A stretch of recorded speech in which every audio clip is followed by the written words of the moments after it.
A ver, continuamos esta serie con, digamos, uno de los movimientos más importantes. Digamos que las relaciones con los Países Bajos era bastante buena al tiempo de Rey Carlos, porque él había crecido allí. Así que inevitablemente, digamos que las creencias espirituales de aquel tiempo, como por ejemplo el erasmismo, fue, digamos, inevitable que se difundieran también en España. A ver, en la primera parte del siglo, digamos que esta creencia fue bastante aprobada porque parecía un apoyo válido por la ideología imperial. Pero paso a paso, digamos que esto provocó no pocas, un poco de odio desde 1530, porque los erasmistas empezaron a ser perseguidos también por la Inquisición, que perseguía, digamos que condenaba todas las personas que eran sospechas de ser heréticas.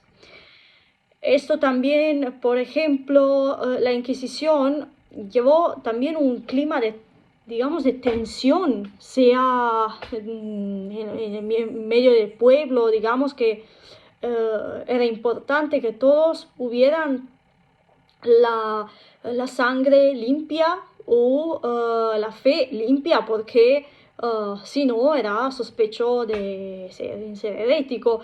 Los más condenados eran también los alumbrados, que era, digamos, un movimiento que llegaba desde Italia hasta España. Se formalizó. En España se formalizó solamente con la conversión de Isabel de la Cruz, que era una monja franciscana que fundó, digamos,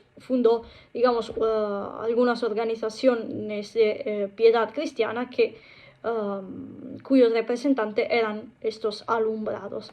Ellos también, junto a los erasmistas, fueron, digamos, considerados heréticos y condenados por la Inquisición.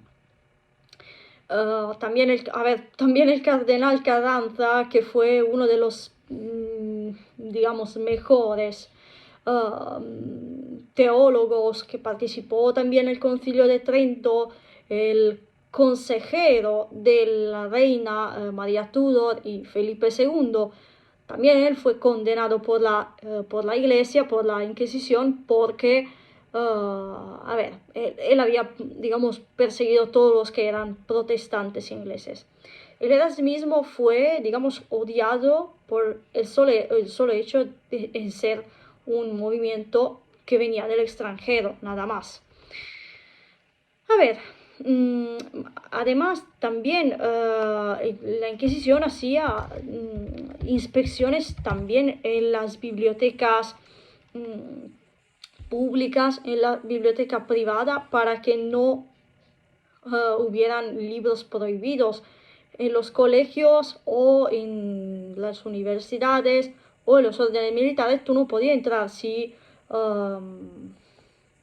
no tenías, digamos, la sangre limpia o la fe limpia, digamos, A ver, ¿qué pasa aquí con el reinado de Carlos V? Estamos entre, como he dicho antes, 1516 y 1556. Hasta Felipe II, digamos que no tenemos una capital fija por los actos administrativos, y esto lo necesitaba porque el territorio era muy grande, estaba formado por dominios hereditarios de los Habsburgos. Cada dominio podía, digamos, preservar su propia ley, podía preservar sus libertades, pero esto, digamos que un territorio tan grande necesitaba de una capital donde contener los actos administrativos. El reinado de Carlos V y después lo de su hijo fue caracterizado por una gran burocratización, además de todas las batallas que hubo. Y esto porque Esto fue posible porque, además de la capital que se estableció fuera Valladolid, se empezaron a fundar también digamos, algunos órganos que ayudaran al rey, los consejos de administración administrativos, ¿ok? Que se dividían en dos, se dividían en consejos de Estado y consejos de la guerra.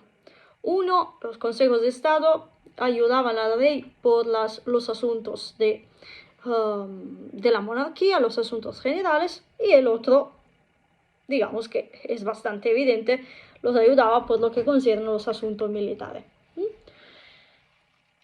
A ver, después tenemos las audiencias y los virreinados. Audiencias tenían, digamos, funciones políticas, funciones administrativas. Los virreinados era un poco particular porque tenían más poder, pero estaba ligado al gobierno del territorio que cuidaban, digamos, era como si tenían que actuar como si representaran al rey mismo. Por ejemplo, esto dividía mucho las clases sociales, porque por lo que concierne los virreinados y los cargos militares, se les elegía la parte de la nobleza, de la alta nobleza. Fijaos, porque existe también la baja nobleza, que son, por ejemplo, los hidalgos, como nuestro Don Quijote, que hemos dejado a la venta, pobrecito, con manitones. Lo hemos dejado allí, no sabemos si es vivo, si está muerto, no lo sabemos. A ver, y después tenemos los servicios de la corte, que eran acudidos por los hidalgos. A ver, tenemos también la consulta, donde, a ver, son reuniones para discutir problemas sociales y políticos. A ver, ¿esto qué era? Ah, sí. Tenemos también el problema del comercio, porque aquí es un poco complicado de explicar, porque tenemos el Nuevo Mundo es una fuente de bien por Castilla, ¿ok?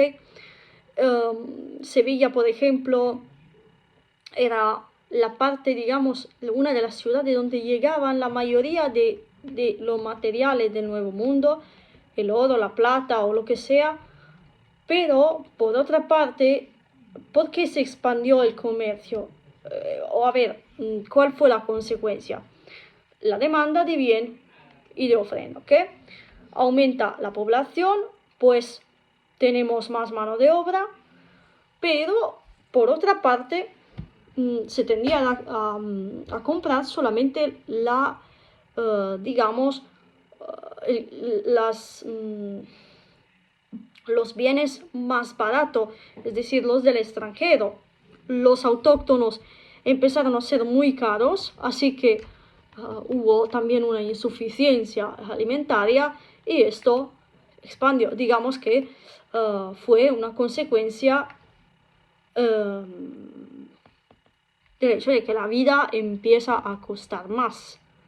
La vida cuesta más, pero no por la corona, que no obstante esté en crisis, se lamenta de que no tiene dinero.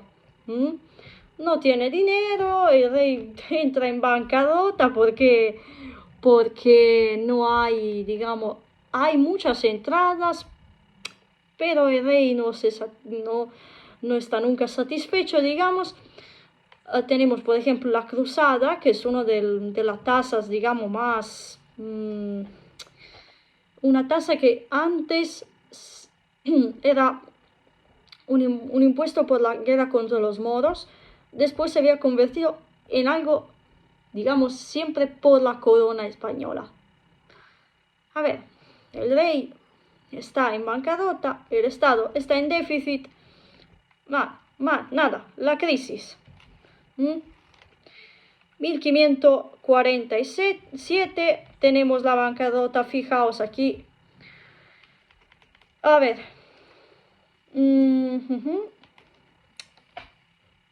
A ver, aquí tenemos la contrarreforma, hemos dicho la parte de la Inquisición. A ver, ¿qué tenemos después? Después tenemos... a ver, un momentito.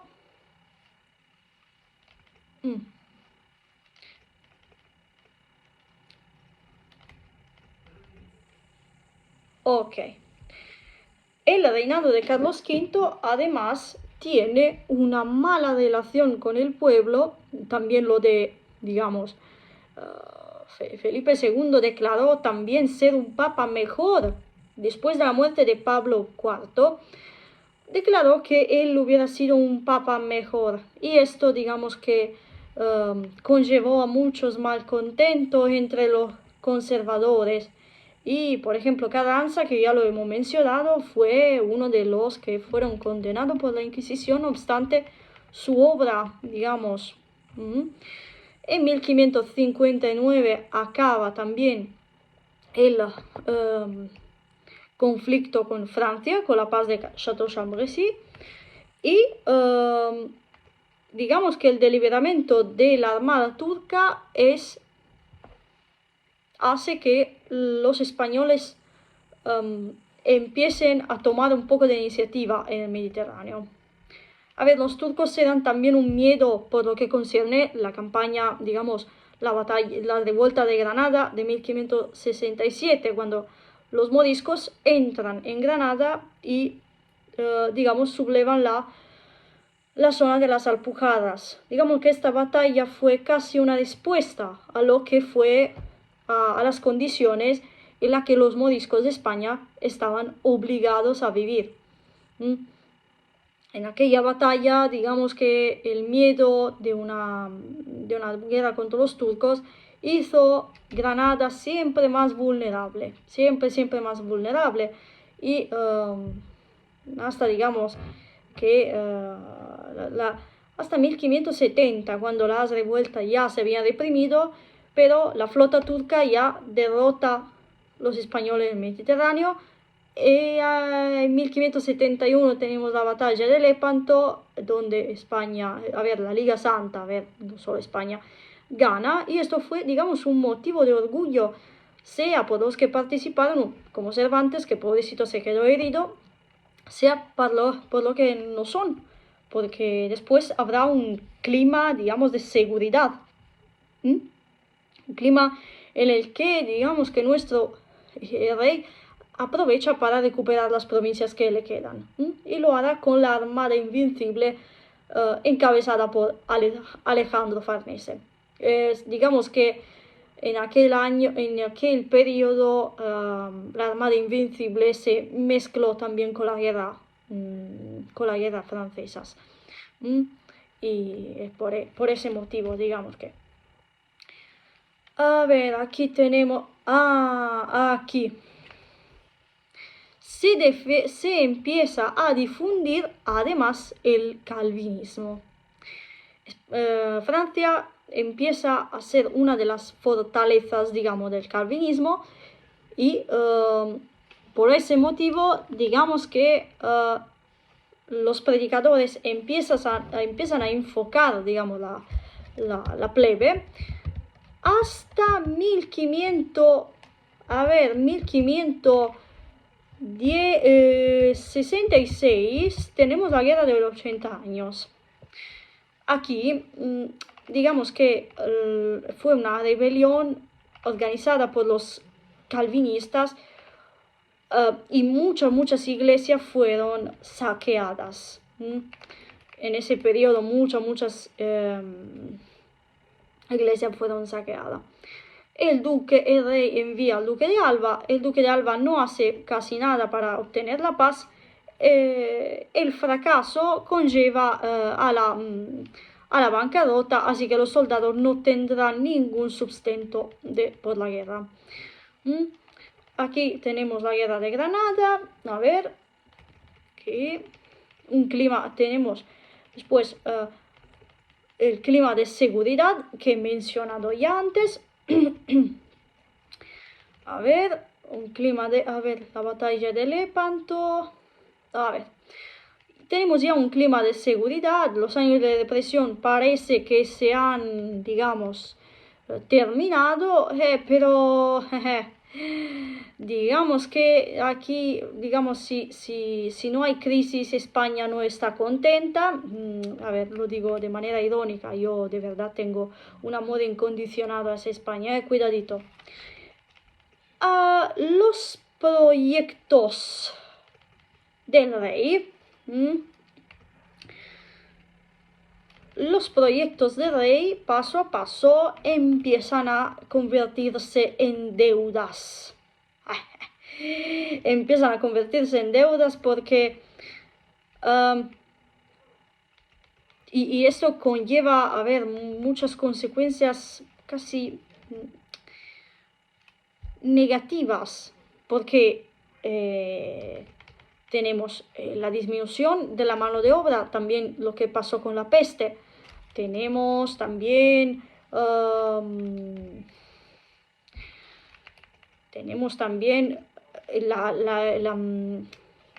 un fracaso financiero, lo que conllevó también la introducción de una tasa, de un impuesto que no me sorprendo más, porque es casi, digamos, entre comillas, me parece casi normal, entre muchas comillas, porque, a ver, pesaba mucho sobre la clase pobre. Una cosa que me he olvidado de decir. Una de las provincias que Felipe II intenta, digamos, ganarse es la del Portugal. Al empiezo, digamos que la población no era tan de acuerdo con la anexión del Portugal en 1580, porque ya Aragón se había convertido en un reinado bastante difícil por su gestión. ¿Por qué? Porque a causa de los moriscos. Los moriscos eran favorecidos por el mercado laboral de las tierras cultivas. Ya, me había olvidado un poco un disclaimer. Fijaos que no es la primera vez que lo hago. Esto conllevó, digamos que llega paso a paso la peste y vamos a ver que durante la peste disminuirá la mano de obra, disminuirá, la gente empieza a escaparse, ¿no? Empieza a escaparse hacia las ciudades, los campos se quedarán muy... Castilla se convierte en un desierto de campos. A ver, campos que no están ya trabajados. Por ese motivo, a ver, el siglo XIX empezará un poco así, un poco mal. Un poco mal, con alternancias entre conservadores, liberales. No tenemos una estabilidad política fija, pero eso lo veremos en un vídeo sucesivo, porque ya no os puedo decir todo junto, tenéis razón. A ver. Un momentito. Que os digo una cosa.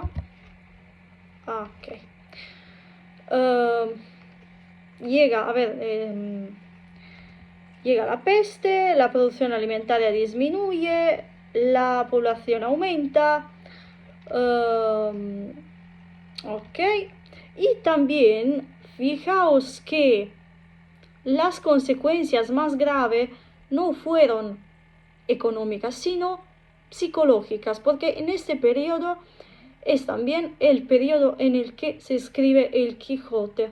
1605, primera parte, 1614, segunda parte. Ya he dicho mal cuando he dicho siglo XIX. A ver, hay mucho que ver. Habrá mucho tiempo hasta el siglo XIX, así que en ese periodo ya la población está un poco desorientada y lo veremos que ese clima, digamos, de ¿cómo puedo explicarlo? Este clima un poco, no de decepción, porque es también de decepción, porque Cervantes, por ejemplo, lo vive todo esto, vive sea los triunfos que el abandono de los sueños del imperialismo. Pero además os puedo decir que es un clima donde el hombre está totalmente desorientado.